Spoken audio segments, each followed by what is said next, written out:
Well, the pro-democracy activist Joshua Wong joins me now. He's in Hong Kong. Joshua, thank you for your time. First of all, what have you heard about these specific attacks by these men in white shirts? As we know that activists and citizens, they have left the protest and the rally around evening. The gangs in suburban area attacked the citizen who came back home from protest, and even included journalists, lawmakers, women were also attacked by those gangs that loyal to Beijing. The government has condemned these attacks, and we don't know who these people are. But do you think that matters have got out of hand in Hong Kong? When journalists, former news reporters, and also pregnant women were attacked by gangs, people tried to call the emergency hotline to call police come, but the police did not appear, and they just keep do nothing, which means that Hong Kong government can't ensure the safety of their citizens. Of course, we knew that protests continue and there's clash happened in the previous few weeks, but no one in Hong Kong would expect what will happen in the suburban area. Even citizens live in certain residential area being attacked by those pro-Beijing gangs and mobs. It's really ridiculous. The government says it will take enforcement actions. We're yet to know what those are. This is a new level of violence, though. Do you intend to continue protesting in the same way? We continue our protest, just like nearly 500,000 Hong Kong people took to the street yesterday, largely peaceful. However, what we are really surprised is how those pro-Beijing mobs and gangsters just attacked citizens that have even not participated any kind of protest. They are just some of the residents live in suburban area. But for those triad, they just destroy vehicles and even beat up Hong Kong citizens who vote in black t-shirt. Is there a real danger here that things could spiral out of control? And is there value in continuing to protest? Shouldn't now the pro-democracy movement try and de-escalate the situation along with the other side? The solution to escalate the situation is urge government to stop the police violence, and also they can't rule Hong Kong with safety and stability. All right, Joshua Wong, pro-democracy activist there in Hong Kong.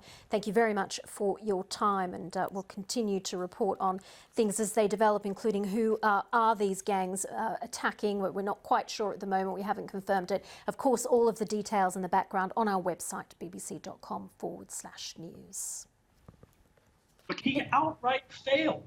Again, it's obviously the very early hours of this investigation and this incident. But on the other side of the debate, I'm sure you're aware, many gun advocates will say that the right thing in this situation, in the context of the United States, is for other people to have guns in order to stop these sorts of shooters. And you hear that argument time and again. Yes, and we'll hear it again if we're not already hearing it again. But the issue with that is you really couldn't do more to further gun rights in Texas. These 3 mass shootings have now happened in a state that has open carry of firearms, that has concealed carry of firearms, that you can take. Aren't racist, but if you are a racist, then more than likely you identify with the values of the Republican Party. All I'm saying is I'm sure many Republicans would dispute that claim. Yeah, but do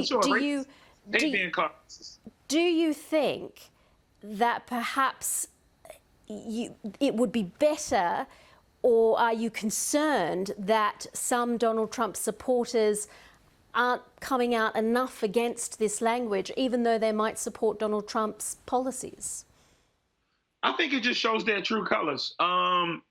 If I voted for a person, or if a person was affiliated with something that I believed in, and I seen that person saying evil, hateful, disgusting things, the first thing I would do is I would come out against it. I'm honored to fight for justice and to stand up against people who are trying to just say evil things that just aren't true. You telling people Might have been done with the president himself and his sore feelings as a result of this. That might have to take place. But I think this is the work of an ambassador, and we shouldn't shoot the messenger here. The president himself has done more damage to our allies around the world. And I think that this is just a picture and an assessment of something that I think many people know is accurate. I think the shocking part is that we just got to take a peek behind the curtain a bit, see what ambassadors say. Was the UK government has said they think that this is the personal opinion of the ambassador rather than the government's opinion. But going forward, Sir Kim Darroch, the ambassador, is his position tenable? Can he keep doing his job?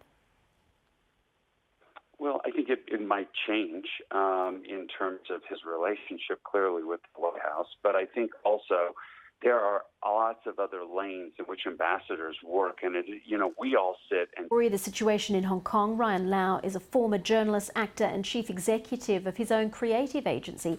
He was attacked by white shirt attackers last weekend, and he joins us now.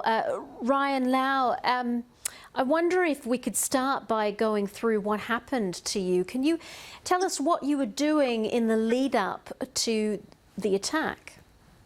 Okay. Well, on Sunday night, I was at home. I was at home all day. I was not participating in any protest or demonstration.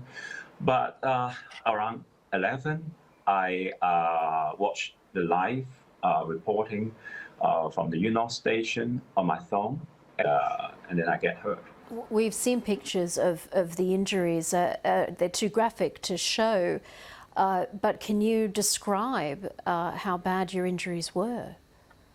Well, I hurt my head. Actually, there are 8 stitches on my head. The wound was like around 3 to 4 courses or the Janjaweed today, in the next 24 hours. Therefore, the international community must be observing that closely because of the fear of violence. Have people given you any sense of what kind of civil disobedience they're talking about, given they're so concerned of a response from the military?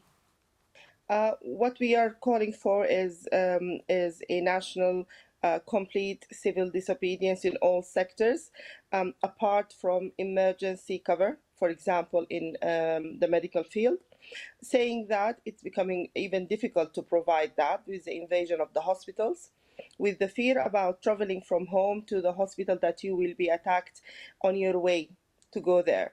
So the civil disobedience is to paralyze the TMC. So are we talking about strikes? Is that what we're talking about? Both strike and civil disobedience. It's very difficult in this situation. Well, we can see you're in your Elton John impersonator get-up, which looks fantastic. Thank you. First of all, why have you decided to devote so much of your life to this particular artist? Well, Elton was the inspiration that made me want to be a piano player. I was a drummer for 10 years, and then freshman year in high school. All right. Kenny Metcalf, one of the world's top Elton John impersonators and also an aficionado on the man's life, playing us out here on BBC News. She packed my bags last night pre-flight. 0 hour, 9 a.m.